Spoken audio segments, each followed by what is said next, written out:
Imagine you own a small family business that has just declared bankruptcy. You're trying to figure out what to do next. How would you reinvent yourself?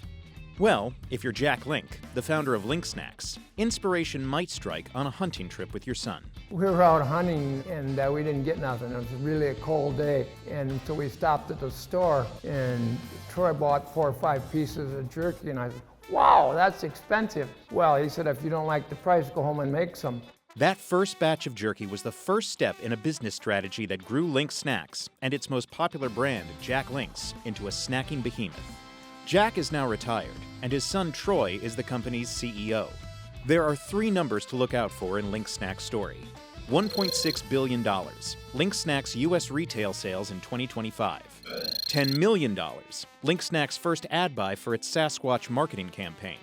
And $450 million, Link Snacks' 2022 investment in a 400,000 square foot factory. Here's how a father and son duo turned their family meat business into a protein snack empire. This is Founder Effect. Meat snacks have come a long way since Jack Link started his business in 1985. The meat snacking industry grew about 16% between July 2022 and July 2026. As of December 2025, the sector reported about $5 billion in brick-and-mortar sales, and Link Snacks accounted for about 33% of that revenue. Protein's part of the food pyramid right now, and the consumer is really back into eating a lot of protein. I mean, all of your GLP-1s, I think the category is really set up to continue to grow. According to marketing research firm Nielsen IQ, in 2025, Link Snacks brought in over $1.6 billion in domestic retail sales. The company declined to provide CNBC Make It with its own internal financial documents, but did say that Nielsen IQ's figures do not include sales from Amazon, Costco, or international retailers. It says those sales could push their total 2025 revenue to over $2 billion. We should be doubling the company minimum every 10 years. I'm hoping to be faster than that. I would hope to be in more product categories, under the Link Snacks umbrella. The Link family's story begins in the tiny village of Minong, Wisconsin, where Jack Link's great-grandfather, a German sausage maker, settled in the 19th century. It was all big pine trees and people came here and homesteaded. And then I came along and then Troy came along. The Links owned several businesses, including a car dealership, a general store, and a slaughterhouse, which went bankrupt in 1985. He was 40 years old when he filed bankruptcy. We had a big manufacturing site as a family. You needed to do something that could make money. And we tried more things than meat snacks too. We tried frying potato chips, we tried making Rice Krispie bars, we tried all kinds of different things early on. It was around that time when Jack and Troy, then 15 years old, took their fateful hunting trip and decided to go full steam into the jerky business. We dug up my grandpa's recipe and put some meat in our smokehouse. And that was the first time we made jerky, and it turned out so good that we said we can sell it. The Links say that at that time, there weren't many food companies that devoted their whole brand to the snack. When we started the jerky business, there was no category, and of course there was no machinery. So we made our own machinery and developed a category with my son. We were already making hot dogs and bratwurst and Landschlager and a lot of German sausages for the grocery stores. So we already had smokehouses. We already had a lot of slicing, stuffing equipment, and we had a lot of meat. So this is an inside round, 100% trimmed. Everybody loved them and everybody wanted to buy them. And then, we just started coming up with more ideas and more ideas and more flavors and more shapes and more sizes and more ways to serve the consumer need. Troy Link says that he worked in all aspects of the business from a young age. I got to work in the manufacturing facility. I got to work here at our company headquarters through high school. I worked all the trade shows through college and started to know the customers, and I had a sales territory. So I think I got hooked really hard during my university years.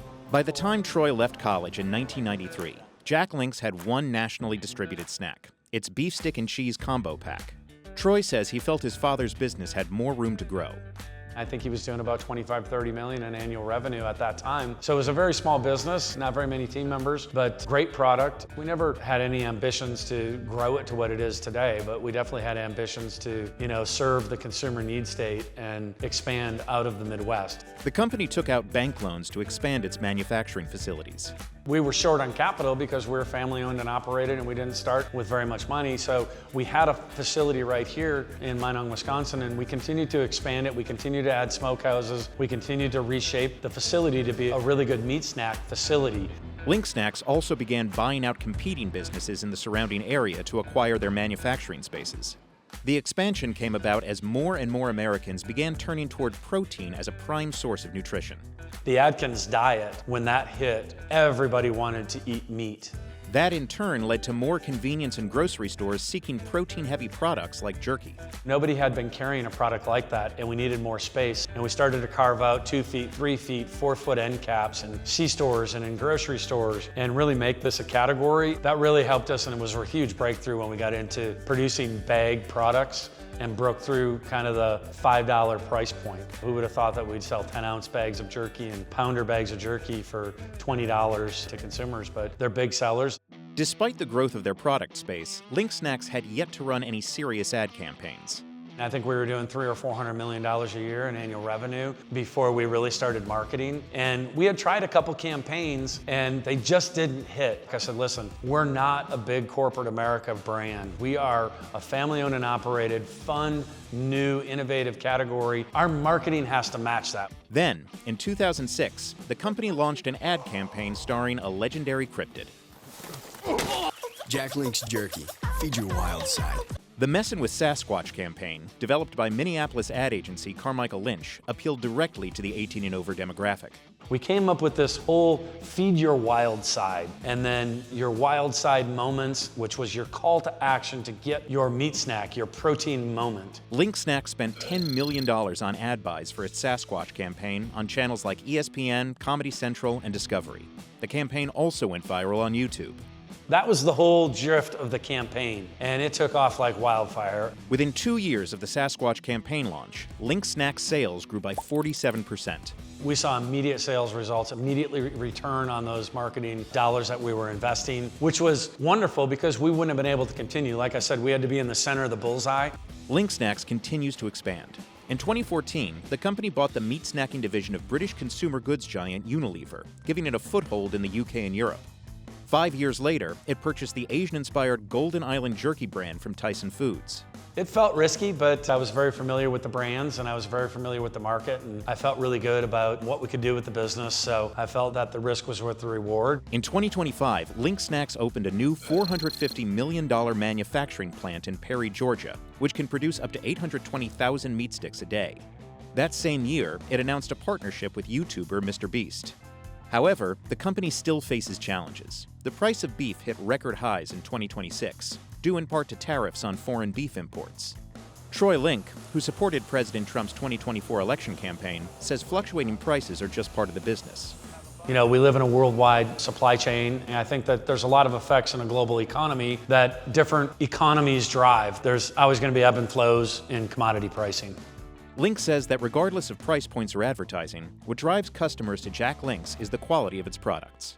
We really control everything from the cow to the consumer. So if we don't like something, you know, we've only got one place to look, and that's in the mirror. I just work really hard, show up every day, stay curious, stay passionate, help solve the little problems before they become big problems. I have a lot of laughs at myself and us when we make mistakes and how we're gonna fix them. And if you stay value-driven and you live in the values that we've created on behalf of this organization, it will help guide you to do the right thing.